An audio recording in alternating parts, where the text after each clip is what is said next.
और प्रधानमंत्री जी से एक बात कहना चाहता हूं दयालपुर की धरती से कि अगर भारत की सरकार बांग्लादेश के हिंदुओं को बचाने में सक्षम नहीं है तो 15 मिनट के लिए बॉर्डर खोल दे, अभी पता चले। हे प्रभु, हे हरिनाम कृष्ण जगन्नाथ प्रेमानंदी, ये क्या हुआ? गलाव में पानी आ गया, गामछा भी खुल गया मेरा। व्यक्ति ये देखिए, कोरोना के समय भी एकजुटता से ऐसी चुनौतियों का सामना कर चुके हैं। अब हमें फिर से उसी तरह तैयार रहने की आवश्यकता है। हमारे महामानव कल सांसद में आए थे और सांसद में आके उन्होंने बता दिया है कि हमको तैयार रहना पड़ेगा जैसे हम कोरोना में तैयार थे। तो मैं तो तैयार हो गई। इस अनपढ़ राजा से देश को बचाना पड़ेगा। देश का बंटाधार कर दिया इस आदमी ने। यही वो व्यक्ति है जिन्होंने कहा था थाली थाली बजाओ, कोरोना ठीक हो जाएगा, दवा खाने की जरूरत नहीं है। दोस्तों शुरू का ये वीडियो देखकर आप लोग समझ चुके होंगे आज का मेरा ये वीडियो कैसा होगा और कितना ज्यादा धमाकेदार होने वाला है। और यही वीडियो मैं आपको आगे पूरा दिखाने वाला हूं, इसलिए इस वीडियो को अभी बीच में छोड़कर मत जाना और अपने कमेंट बॉक्स में आकर राय जरूर बताना इस वीडियो के बारे में, क्योंकि इस वीडियो में मैं बात करूंगा कि किस तरह से भारत के अंदर दूसरा लॉकडाउन लगने वाला है। सही सुना आपने, मोदी जी ने ऐलान कर दिया है कि भारत के अंदर फिर से वही स्थिति होने वाली है जैसे कोरोना के टाइम पर थी। दूसरा लॉकडाउन लगने वाला है और फिर से वही हालात भारत के होने वाले हैं। सही सुना, सही कह रहा हूं मैं दोस्तों। मोदी जी ने पार्लियामेंट के अंदर ये भाषण में अपनी बातों में कहा है और आपने शायद सुना ही होगा। आज मैं आपको उन्हीं भाषण के बारे में बेहद मजेदार तरीके से इस वीडियो के अंदर दिखाने वाला हूं कि मोदी जी भारत के अंदर फिर से क्यों लॉकडाउन लगाने जा रहे हैं। सारा कुछ पूरी डिटेल के साथ इस वीडियो में आपको देखने को मिलेगा और इस वीडियो के अंदर ही मैं बात करूंगा एक अनभक्त के बारे में। जी हाँ दोस्तों, उस अनभक्त का नाम है अभिषेक ठाकुर। जिस तरह से वो बोलता है, जिस तरह से वो बड़ी बड़ी हाँकता है, बड़े बड़े झूठ बोलता है और मुसलमानों को टारगेट करता है, उस अनभक्त के बारे में मैं आपको बता दूं कि उसके पास मौजे खरीदने के भी पैसे नहीं हैं, लेकिन बातें उसकी अंबानी की तरह हैं। आज इसी अनभक्त के बारे में इस वीडियो के अंदर बेहद अच्छे तरीके से और बेहद धमाकेदार तरीके से बताने वाला हूं और वो भी पूरी डिटेल के साथ, इसलिए इस वीडियो के आखिर तक बने रहना। दोस्तों जैसे कि आप सबको अच्छे से पता ही होगा, इजराइल, अमेरिका और ईरान के बीच बेहद खतरनाक जंग चल रही है और ये बहुत आगे पहुंच चुकी है। पता नहीं आगे क्या होने वाला है और इस वजह से बड़े बड़े देश परेशान हो चुके हैं। बड़े बड़े देशों में तेल नहीं मिल रहा है, बड़े बड़े देशों में गैस की कमी हो चुकी है, बड़े बड़े देशों में पैसे की कमी हो चुकी है। सही सुना आपने, इस जंग ने बड़े बड़े देशों को तबाह और बर्बाद करना शुरू कर दिया है। आज इसी वीडियो के अंदर मैं बताऊंगा किस तरह से ईरान फादरलैंड को पीट रहा है। यानी फादरलैंड तो सुना ही होगा, कौन है? इजराइल को पीट रहा है और जो उनके दादाजी हैं अमेरिका को बहुत अच्छी तरीके से बजा रहा है और उनकी औकात ईरान ने बता दी है कि मेरे सामने तुम लोग कुछ नहीं हो। जी हाँ, सही सुना। आज बेहद मजेदार तरीके से इस वीडियो के अंदर आपको ईरान और इजराइल और अमेरिका की जंग के बारे में पता लगने वाला है। दोस्तों जिस तरह से अमेरिका इजराइल ने मिलकर ईरान के ऊपर हमले किए हैं, उसके बाद जब ईरान ने अपना एक्शन शुरू किया, हमले करना शुरू किया, तब से लेकर अब तक वो बड़े बड़े देशों में जो अरब देश के देश हैं उन पर हमले कर रहा है और उस रास्ते को बंद कर दिया है जिस रास्ते से सभी देशों का तेल आता जाता था, जिस रास्ते से गैस आती थी, उसी रास्ते को ईरान ने बंद कर दिया है, जिसकी वजह से हमारे भारत के अंदर भी कोरोना जैसी स्थिति होने वाली है और इस बात का मोदी जी ने ऐलान कर दिया है। दोस्तों तैयार हो जाओ दूसरे लॉकडाउन के लिए, सारी तैयारी कर लो भैया। अब कोई बाहर नहीं निकलेगा, बाहर निकलोगे तो डंडे खाने पड़ेंगे आपको। फिर से वही स्थिति होने वाली है। तुम देखना आने वाले दिन में इतनी कमी हो जाएगी पेट्रोल और डीजल की कि गाड़ियां चलना ही बंद हो जाएंगी अगर ये जंग इसी तरह से चलती रही। जी हाँ दोस्तों, इस जंग के साथ साथ मैं आपको एक अनभक्त से मिलवाने जा रहा हूं जिसका नाम अभिषेक ठाकुर है, जिसके बारे में आपने सुना ही होगा। वो किस तरह से मुसलमानों के खिलाफ भाषण देता है, किस तरह के उसके भाषण होते हैं, किस तरह से वो अंबानी की तरह बात करता है कि मैं ये हूँ, मैं वो हूँ, मैं मुसलमानों के साथ इस तरह से कर दूंगा, उस तरह से कर दूंगा, वैसे कर दूंगा, ऐसे कर दूंगा। हर टाइम मुसलमानों के लिए उसके जबान से सिर्फ गालियां ही निकलती हैं। आज उसी अनभक्त के बारे में इस वीडियो के अंदर किस तरह से बैंड बजाई गई है, किस तरह से उसकी औकात दिखाई गई है, इस वीडियो में आपको पूरी डिटेल के साथ देखने को मिलेगी। जी हाँ, अभी मैं आपको वो वीडियो दिखाने वाला हूं जिसको देखकर आपको सारी सच्चाई पूरी डिटेल के साथ पता चलेगी और आपको पता चलेगा कि भारत के अंदर किस तरह से दूसरा लॉकडाउन लगने वाला है और क्या स्थिति होने वाली है भारत के अंदर तेल और पेट्रोल की कमी से। मेरे दोस्तों ये वीडियो देखकर आपको बेहद हैरानी होने वाली है और मज़ा भी आने वाला है, क्योंकि आप इस वीडियो के अंदर बेहद मज़ेदार तरीके से इस बारे में जानोगे। मगर दोस्तों, मैं पहला पार्ट अभी दिखाऊंगा और दूसरा पार्ट मैं आपको थोड़ा सा आगे दिखाऊंगा। पहले आप पहला पार्ट देखिए, फिर आकर मैं आपसे बात करूंगा। मगर दोस्तों, उससे पहले मेरी आपसे गुजारिश है, आज का मेरा ये वीडियो पूरा एंड तक जरूर देखना, और अगर आप चैनल पर नए आए हो चैनल को जरूर सब्सक्राइब करना, साथ में इस वीडियो को दूसरे लोगों में शेयर जरूर करना। चलिए दोस्तों, पहले आप ये वीडियो देखिए, फिर आकर मैं आपसे दूसरा पार्ट पे बात करता हूँ। चलो भाई, देखो अब मैं क्या करता हूँ। और प्रधानमंत्री जी से एक बात कहना चाहता हूँ दयालपुर की धरती से, कि अगर भारत की सरकार बांग्लादेश के हिंदुओं को बचाने में सक्षम नहीं है तो 15 मिनट के लिए बॉर्डर खोल दे। आपकी औकात बता रहा हूँ सर, बुरा नहीं मानना सर। भाई लोग, मुझे कुछ ऐसा लग रहा है कि हिंदू मुस्लिम करने में कुछ ज्यादा इनकी खास कमाई नहीं हो रही, इन्हें दान पुण्य नहीं मिला। कहीं तो ये राजा साहब कहते थे इन्होंने 566 रियासतें हिंदुस्तान को दान में दे दी, लेकिन इन राजा साहब से ये तो पूछो कि जो मोजे पहने इन नए लेने में कितना पैसा लगेगा। हम लोगों ने गरीबी देखी। खाने को चने नहीं, पिछवाड़ा मांगे जायफल, तनख्वाह 550, कंधे पे टांगे राइफल। दुनिया में जो कठिन हालात बने हैं उनका प्रभाव लंबे समय तक बने रहने की आशंका है। हम कोरोना के समय भी एकजुटता से ऐसी चुनौतियों का सामना कर चुके हैं। अब हमें फिर से उसी तरह तैयार रहने की आवश्यकता है। हमारे महामानव कल सांसद में आए थे और सांसद में आके उन्होंने बता दिया है कि हमको तैयार रहना पड़ेगा जैसे हम कोरोना में तैयार थे। तो मैं तो तैयार हो गई। मैं नहीं चाहती कि मैं पिछली बार वाली गलती करूं। पिछली बार मैंने क्या गलती की थी, मैंने महामानव की बातें सुनी नहीं थी, और जब उन्होंने थाली और ताली बजाने को कहा था मैंने इग्नोर कर दिया। अच्छा, टोटली इग्नोर इस बार मैं नहीं कर सकती, क्योंकि महामानव जब जब आते हैं और ऐसे भाषण देते हैं, खासकर मंडे को 8 बजे, तब तो या तो लॉकडाउन होता है या तो नोटबंदी, और दोनों पैमाने में ही हमारे लग जाते हैं। इसका मोटा मोटा एक ही कंक्लूजन निकलता है कि मुसीबत आने वाली है, अपना अपना देख लो। कुछ समझे दया? हाँ सर, इसका मतलब है समझ गया। इस अनपढ़ राजा से देश को बचाना पड़ेगा।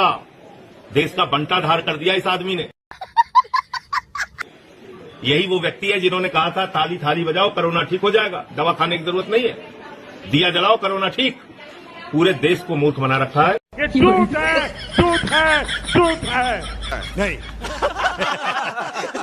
देखिए, ईरान से युद्ध डोनाल्ड ट्रंप के गले की ऐसी फांस बन गया है कि हर बीतते दिन के साथ लग रहा है कि ईरान के खिलाफ युद्ध छेड़कर ट्रंप से भारी मिस्टेक हो गई।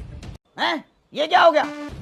और यह मिस्टेक इतनी भारी है बॉस कि दुनिया ट्रंप और अमेरिका दोनों को हल्के में लेने लगी है, क्योंकि ट्रंप ना तो युद्ध जीत पा रहे ना उससे निकल पा रहे हैं।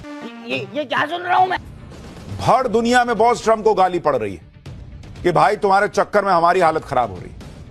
कोई ट्रंप के इस युद्ध में उनका पार्टनर बनने को तैयार नहीं है, और ऐसा ही चलता रहा तो अमेरिका की सारी रंगबाजी निकल जाएगी बॉस।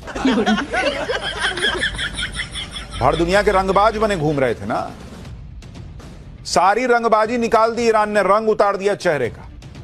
ट्रंप को अब लगने लगा है कि जल्द से जल्द युद्ध समेटना पड़ेगा, लेकिन समेटे कैसे? रास्ता ही नहीं मिल रहा निकलने का। दोस्तों, देखा आपने ये वीडियो, मुझको उम्मीद है सारा कुछ डिटेल के साथ पता चल चुका होगा, और इसी वीडियो का मैं आपको दूसरा पार्ट आगे दिखाने वाला हूं। लेकिन उससे पहले रुकिए, मैं आपको बता दूं, इजराइल और ईरान के बीच में जो जंग चल रही है, ईरान के बेहद बड़े हमले होना शुरू हो चुके हैं इजराइल के ऊपर, और अमेरिका जिस तरह से पीछे हटने वाला है, जिस तरह से इस जंग से वो अपने पीछे कदम हटा रहा है, क्योंकि ईरान अमेरिका को बेहद बड़ा नुकसान दे रहा है, बेहद बड़ा घाटा दे रहा है। इसका असर पूरी दुनिया पे पड़ रहा है। जी हाँ दोस्तों, भारत के अंदर भी इसका असर बहुत जल्द दिखने वाला है, क्योंकि आपने देखा ही होगा किस तरह से अहमदाबाद के अंदर एक अफवाह की वजह से पेट्रोल पंप के बाहर भारी गाड़ियों की लाइन लग गई, और इतनी बड़ी लाइन लगी कि वहां पर पेट्रोल डीजल मिलना मुश्किल हो गया। लेकिन दोस्तों, अब बेहद खतरनाक स्थिति आने वाली है। अगर ये जंग इसी तरह आगे तक चलती रही और इसी तरह हमले होते रहे और इसी तरह वो रास्ता बन रहा जहां से पेट्रोल डीजल और कच्चा तेल आता है, तो वही स्थिति आ जाएगी जैसे लॉकडाउन में थी, जिस तरह से मोदी जी इस बात को बोल रहे हैं। दोस्तों अभी मैं आपको इस वीडियो का दूसरा पार्ट दिखाऊंगा, जिसके अंदर आपको इस वीडियो की सच्चाई पता चलेगी और आपको पता चलेगा कि जो अनभक्त है अभिषेक ठाकुर, जिसके पास मोजा खरीदने के लिए भी पैसा नहीं है, वो किस तरह से मुसलमानों को टारगेट करता है। दोस्तों इसके बारे में आप सब जानते ही होंगे, ये किस तरह से वीडियो अपलोड कर सोशल मीडिया पर वायरल होना चाहता है और इसी की ना जाने कितनी वीडियो आपने सोशल मीडिया पर देखी होंगी। दोस्तों कुछ अनभक्त इसलिए फुदक रहे हैं कि ईरान उनके जो फादरलैंड है यानी कि इजराइल को बेहद बुरी तरीके से मार रहा है, बेहद बुरा नुकसान पहुंचा रहा है, जिसके बाद इजराइल और अमेरिका चौंक चुके हैं, यानी इजराइल को बेहद बुरी तरीके से मार रहा है। मेरे दोस्तों इसी के बारे में आपको इस वीडियो के अंदर पूरे डिटेल के साथ देखने को मिलेगा और सारी सच्चाई आप इस वीडियो में देखोगे। दोस्तों अब मैं आपको इसी वीडियो का दूसरा पार्ट दिखाने वाला हूं, जिसको देखकर आपको पूरी डिटेल के साथ जानकारी मिलने वाली है। चलिए दोस्तों पहले आप इस वीडियो का दूसरा पार्ट देख लीजिए। और नरेंद्र मोदी क्या है? प्राइम मिनिस्टर है वो, प्रधानमंत्री है। और राहुल गांधी जिंदाबाद जिंदाबाद। अभी भाजपा जिंदाबाद कर रही है। भाजपा जिंदाबाद है, सारी जनता जिंदाबाद है। और कांग्रेस मुर्दाबाद है। समझ रहे हो? कांग्रेस मुर्दाबाद क्यों? नहीं मानता मैं नहीं मानता किसी को। कैसा बोलता है ये जो बोल रहा है कांग्रेस मुर्दाबाद? और राहुल गांधी जिंदाबाद जिंदाबाद। कांग्रेस पार्टी मुर्दाबाद है लेकिन राहुल गांधी जिंदाबाद है। PhD कर रखी है प्रशासन ने कि किसी की सरकार हो ये तो मलाई खाते हैं, लेकिन ये हादसा नहीं है, उनका एक्सीडेंट किया गया है। अब वो कुछ भी बोले, अच्छा, लेकिन एक जना बेहतर हुरू के पास भी चला गया, ऐसी सूचना है, अस्पताल में से चला गया, उसकी ईद मन गई। लेकिन दुख इस बात का है कि यहाँ पर जितने भी गौर सेवक हैं उनके आदर्श थे हमारे फरसा बाबा। हमें सुबह पता पड़ गया, हम सुबह ही आ गए। पूरे देश के हमारे और भी सनातनी हैं, हमारे दक्ष अक्कू पंडित है, सारे आ रहे हैं। एक एक बच्चा गौ माता का जाया है, गौ माता को मानने वाले हैं। सरकार को तो हम बाद में देखते हैं, पहले हमारी गौ माता के उससे चलते हैं आशीर्वाद से। खाओ माँ कसम। अभी कोई मांग नहीं मांगे, ये फालतू की लिपट चुपड़ी बात है, मैं नहीं मानता इस बात को। ये सब मामलों को दबाने के लिए और कमेटी बना दी है कि ये कमेटी है, लिपट चुपड़ की बात है, फालतू की बकवास है। लेकिन हम चुप नहीं बैठेंगे, संतों का आशीर्वाद लेके हम आवाज़ उठाएंगे जब तक हमारे बच्चे नहीं छोड़े जाएंगे और उनका एनकाउंटर नहीं होगा, उनके घरों पर बुलडोजर नहीं चलेगा और यहाँ हमारे गुरु जी का अच्छा सा स्मारक और समाधि नहीं बनेगी। दक्ष चौधरी और उसके साथियों को यूपी पुलिस गिरफ्तार कर ली है। अरे यूपी पुलिस भी जान गई है कि ये लोग जो है लफंगा, कभी लड़कियों को छेड़ता है तो कभी जो है नकली गौरक्षक बन जाता है और गौरक्षक बन के आने के फेर में रहता है। ये जो है ना फरसा बाबा के लिए नहीं गया था, ये जो करवाने के लिए गया था, इसीलिए यूपी पुलिस जो है इसको कुत्ता की तरह घसीट के ले गई है। और इसके साथ यही व्यवहार होना चाहिए और इसको कड़ी से कड़ी सजा मिलना चाहिए। देश में नफरत घोलता है तो लेने के देने पड़ गए। देश में महंगाई जिस तरह से है तो हम यही चाहेंगे कि जो अंधभक्त हैं उनकी किडनियां जो है बेच करके जो है इस पूर्ति को जो है पूरा किया जाए। सरकार कह रही थी कि किल्लत नहीं, अगर किल्लत नहीं तो फिर ये 14 किलो से घटा करके 10 किलो क्यों कर दिया जा रहा है? क्या वो गैस मिलेगी 10 किलो? जनता तो परेशान है मगर अंधभक्त खुशहाल हैं, इसलिए जो भी उनके अंदर का जो पार्ट्स है गुर्दा है, जो भी चीजें हैं उनको बेच करके जो है जो आम जनता जो परेशान है तो कहीं न कहीं उससे बड़ी राहत उनको मिलेगी। दोस्तों देखा आपने ये वीडियो, उम्मीद है ये वीडियो देखकर आपको बेहद मजा आया होगा और आपको सारा कुछ पता चल चुका होगा कि भारत में क्यों दूसरा लॉकडाउन लगने वाला है और मोदी जी ने अपने भाषण में क्या क्या कहा है और जिसके बारे में मैं आपको बताने वाला था अनभक्त अभिषेक ठाकुर के बारे में, उसके बारे में आपने इस वीडियो में सुन ही लिया होगा कि उसकी औकात क्या है। दोस्तों ऐसे लोग जो कि दूसरों से नफरत करते हैं, दूसरे धर्म से नफरत करते हैं, ये किसी के नहीं होते, किसी के सगे नहीं होते, किसी की खुशियां नहीं देख सकते, क्योंकि इनके अंदर इतनी नफरत भरी होती है कि ये किसी को खुश देखना ही नहीं चाहते। ये परेशान होते हैं दूसरे के सुख से, क्योंकि दूसरा खुशी मना रहा होता और ये उसको देखकर जलते हैं। दोस्तों ऐसे लोगों पर जो इस तरह के भाषण देते हैं, जो इस तरह के आपत्तिजनक बयान देते हैं, जो इस तरह के विवादित बयान देते हैं, उस पर सख्त से सख्त कार्रवाई करनी चाहिए, चाहे वो किसी भी धर्म से हो। दोस्तों इस तरह के लोग भारत में खुले रहना बिल्कुल भी ठीक नहीं है। इनकी कोई औकात नहीं है जिस तरह से अंबानियों की तरह बात करते हैं और मोजे पहनते हैं फटे हुए। दोस्तों ऐसे लोग किसी के सगे नहीं है। दोस्तों इन्हें खुद नहीं पता कि आगे ये क्या करने वाले हैं, बस मुसलमानों को टारगेट करना आता है और मुसलमानों को गालियां देना आता है। वहीं दूसरी तरफ जिस तरह से मोदी जी ने पार्लियामेंट के अंदर ये भाषण दिया था कि अब भारत दूसरे लॉकडाउन की स्थिति में जाने वाला है, यानी भारत के लोगों को दूसरे लॉकडाउन का सामना करना पड़ सकता है अगर ये जंग ईरान, इजराइल और अमेरिका की जंग इसी तरह चलती रही तो। दोस्तों हो सकता है फिर से मोदी जी आपसे थाली और तालियां पिटवाएं इस जंग को रोकने के लिए, और हो सकता है आपसे कहें कि आप घर से बाहर खड़े होकर अपनी सारी लाइटें बंद कर अपनी मोमबत्तियां जलाएं बाहर खड़े होकर। इस तरह की सिचुएशन भी आ सकती है। मोदी जी इस तरह से आपसे करवा भी सकते हैं, क्योंकि दोस्तों जिस तरह से मोदी जी ने कोरोना के टाइम पर थाली और तालियां पिटवाई थी उसे देखकर कुछ लोग यही बात बोल रहे हैं। और आपने इस वीडियो के अंदर देखा होगा कि अगर दूसरा लॉकडाउन लगता है तो पता नहीं मोदी जी भारत के लोगों से इस जंग को रुकवाने के लिए क्या क्या करने वाले हैं। दोस्तों हो सकता है ये जंग रुक जाए, भारत के अंदर दूसरा लॉकडाउन की स्थिति ना आए, लेकिन दोस्तों ये सोचते हुए डर लगता है अगर फिर से भारत के अंदर लॉकडाउन जैसी स्थिति आई, भारत के अंदर इस तरह की सिचुएशन आई तो पता नहीं आम लोगों का क्या होगा। क्योंकि दोस्तों इसी वजह से महंगाई इतनी बढ़ जाएगी, लोगों का चलना फिरना और दूर तक जाना बेहद मुश्किल हो जाएगा, क्योंकि गाड़ियां चलना ही बंद हो जाएंगी और लॉकडाउन लगा दिया जाएगा और पेट्रोल डीजल और गैस की कमी इतनी हो जाएगी कि बहुत ज़्यादा। और पता नहीं ये जंग 1 साल चले, 2 महीना चले, 1 महीना चले या फिर पता नहीं कितने साल तक चले, तब तक हो सकता है बहुत ज़्यादा नुकसान हो जाएगा पूरी दुनिया को। दोस्तों अमेरिका, इजराइल दोनों मिलकर ईरान पे हमले कर रहे हैं, फिर भी ईरान ने मना कर दिया है साफ, मैं पीछे हटने वाला नहीं हूँ, तुम जब तक मुझसे माफ़ी नहीं मांगोगे, जब तक मेरी शर्तें नहीं मानोगे, तब तक मैं इस जंग को नहीं रोकूंगा।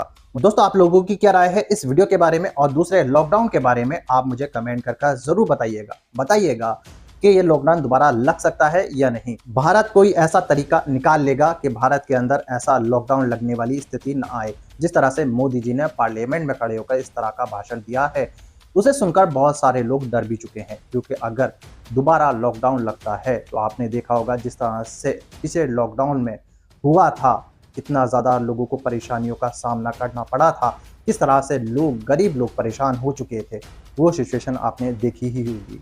दोस्तों अगर ऐसा फिर से हो जाता है पता नहीं फिर कब तक ये लॉकडाउन लगेगा, इसका कोई अंदाज़ा नहीं है। दोस्तों आपने जो देखा है अनभक्त अभिषेक के बारे में, उसके बारे में भी आप मुझे कमेंट करके ज़रूर बताइएगा कि ऐसे लोग कैसे होते हैं, इस तरह के भाषण क्यों देते हैं और इस तरह से मुसलमानों को क्यों टारगेट करते हैं और इनका क्या होना चाहिए और इनके ऊपर किस तरह की कार्रवाई करनी चाहिए ताकि ये दोबारा से इस तरह की गंदी हरकतें न कर पाएं। मेरे दोस्तों इन्हीं के बारे में आप मुझे कमेंट करके ज़रूर बताइएगा।